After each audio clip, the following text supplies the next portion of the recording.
கமலஹாசனின் உண்மை முகம் இதுதான். ரசிகர்களை கேலி செய்யலாமா? சனம் ஷெட்டி, ஜோ மைக்கேல் கேள்வி. பிக்பாஸ் நிகழ்ச்சியில் கமலஹாசன் விமர்சகர்களையும் ரசிகர்களையும் கலைத்தது சர்ச்சையாகி வரும் நிலையில் இதற்கு ஆதரவும் எதிர்ப்பும் எழுந்துள்ளது. விஜய் டிவியில் பிக்பாஸ் சீசன் 7 நிகழ்ச்சியில் இறுதிக்கட்டத்தை எட்டி வருகிறது. எல்லா சீசன்களைப் போலவும் இந்த சீசனும் போட்டியாளர்களுக்கு இடையில் கடும் சண்டை நடந்து வருகிறது. அதே நேரம் போட்டியாளர்களை ரசிகர்கள் கடுமையாக விமர்சனம் செய்து வருகின்றனர். ஆனால் இந்த முறை பிக்பாஸ் நிகழ்ச்சியை தொகுத்து வழங்கும் உலகநாயகன் கமலஹாசனையும் ரசிகர்களும் விமர்சகர்களும் ட்ரோல் செய்து வருகின்றனர். இதில் உச்சகட்டமாக கடந்த சனிக்கிழமை எபிசோடில் விமர்சகர்களையும் ரசிகர்களையும் கமல் கலாய்த்தது பெரும் சர்ச்சையை கிளப்பியுள்ளது. இதனையடுத்து பிக்பாஸ் போட்டியாளரும் விமர்சகருமான சனம் ஷெட்டி முதல் ஜோ மைக்கேல் பிரவீன் வரை பலரும் கமலஹாசனுக்கு எதிராக ட்வீட்டுகளை பதிவு செய்து வருகின்றனர்.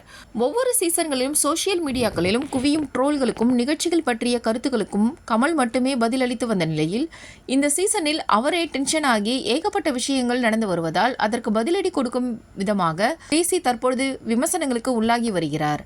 பரிதாபங்கள் கோபி, சுதாகர் எப்பொழுதும் பிக்பாஸ் பாவங்கள் வீடியோ வெளியிடுவார்கள். அதில் பெரும்பாலும் போட்டியாளர்களை தான் விமர்சனம் செய்வார்கள். ஆனால் இந்த முறை கமலஹாசனையே அதிக விமர்சனம் செய்துள்ளனர். அடுத்ததாக கமலஹாசன் எப்படி ரசிகர்களை விமர்சிக்கலாம் என விமர்சகர் ஜோ மைக்கேல் பிரவீன் கேள்வி ஒன்று எழுப்பியிருந்தார். அவர் வெளியிட்டுள்ள எக்ஸ் பதிவில், கமலஹாசன் சார் ஒவ்வொரு வார இறுதியிலும் இப்படி கேட்க வேண்டியதை எல்லாம் கேட்காம டைம் பாஸ் ஷோ நடத்தி வரும். வாரம் முழுவதும் ரசிகர்கள் கிட்ட ட்ரோல் ஆனாலும் அதை மாற்றாம அப்படியே அதே உரையுடன் அதே ஈகோ மனநிலையுடன் திரும்பி வரீங்க, வேற மாதிரி சார் என பதிவு செய்துள்ளனர். ஃபைனல் டச், உங்க படம் பார்க்குற எங்களை கலாச்சது தான். உங்க படம் வரும்பொழுது சமூக வலைதளங்களிலும் அவர்களது பொன்னான நேரத்தை செலவிட்டு உங்களுக்கு சப்போர்ட் பண்ண மக்களுக்கும் தரமான செருப்படி கொடுத்ததற்கு நன்றி. இதுதான் உங்க முகம். உங்க ஈகோ இந்த சீசனில் வெளியே வந்துடுச்சு என பதிவு செய்துள்ளனர். பிக்பாஸ் 4 போட்டியாளரான சனம் ஷெட்டி ரசிகர்களை எப்படி கேலி பண்ணலாம்? கமல் சார் இதெல்லாம் சரியே கிடையாது என விளாசி உள்ளனர். சனம் ஷெட்டி எக்ஸ் தளத்தில், கமல் சார் ரசிகர்களை கேலி செய்வதை பார்ப்பதே ஏமாற்றமளிக்கிறது. பிக்பாஸ் வீட்டில் உள்ளவர்களும் அதற்கு சிரிக்கிறார்கள்.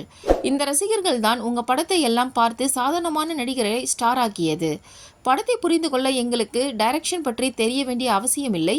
இனி வரும் படங்களை இயக்குநர்களாக மட்டுமே பண்ணுங்க. எங்களுடைய பணமும் உங்களுடைய பணமும் மிச்சமாகும் என பதிவு செய்துள்ளனர்.